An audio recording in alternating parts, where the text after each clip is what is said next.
ఆదిలాబాద్ పట్టణంలోని పలు కూడళ్లలో రహదారులపై ఆక్రమణలను అధికారులు తొలగించారు. ట్రాఫిక్ సమస్యలను నివారించేందుకు సుప్రీంకోర్టు ఆదేశాల మేరకు పోలీసులు, మున్సిపల్ అధికారులు సంయుక్తంగా ఈ చర్యలు చేపట్టారు. వీధి వ్యాపారులకు ముందుగానే నోటీసులు ఇచ్చి గణేష్ టాకీస్ సమీపంలోని తాత్కాలికంగా వ్యాపారం చేసుకునేందుకు లాటరీ నిర్వహించినట్లు ఆర్డీఓ వినోద్ కుమార్ తెలిపారు.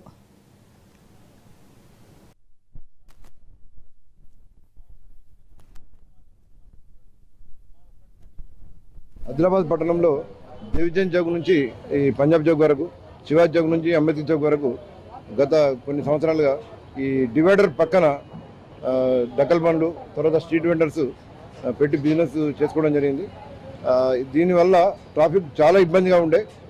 తర్వాత ఎమర్జెన్సీలో ఫైర్ ఇంజిన్ వలన, అంబులెన్స్ వలన ఈ స్ట్రీట్ వెండర్ షాపుల మూలంగా పబ్లిక్ చాలా అసౌకర్యానికి గురైండ్రు, చాలా ఇబ్బందికి గురైండ్రు. అయితే వీళ్ళందరినీ ఇక్కడికి వెళ్ళి వేరే ప్లేస్ తరలించి వారు కూడా ఉపాధి ఇబ్బంది లేకుండా ఉండాలన్న ఉద్దేశం కొద్దీ గౌరవ ఎస్పీ గారు, గౌరవ కలెక్టర్ గారు గణేష్ థియేటర్ స్థలంలో వారికి స్థలాలు కేటాయించి లాటరీ ద్వారా అలాట్ చేయడం జరిగింది.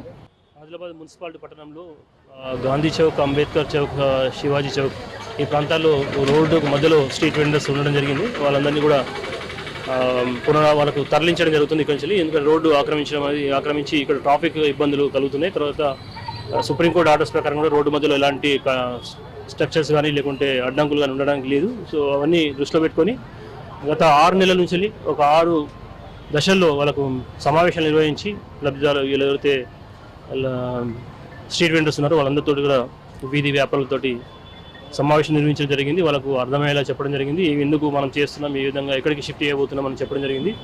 దానికి అనుగుణంగానే ఇక్కడ వాళ్ళకు ఓన్లీ ఎంక్రోచ్మెంట్ రిమూవ్ చేయకుండానే గౌరవ జిల్లా కలెక్టర్ గారు, గౌరవ ఎస్పీ గారు మంచి హృదయంతో, సహృదయంతో వాళ్ళకు గణేష్ థియేటర్ అవుతుందో ఓల్డ్ గణేష్ థియేటర్ ఆ ప్లేస్లో మనం లేఅవుట్ చేసి 208 ప్లాట్లు షాప్స్ వచ్చేలా వాటిని తయారు చేయడం జరిగింది.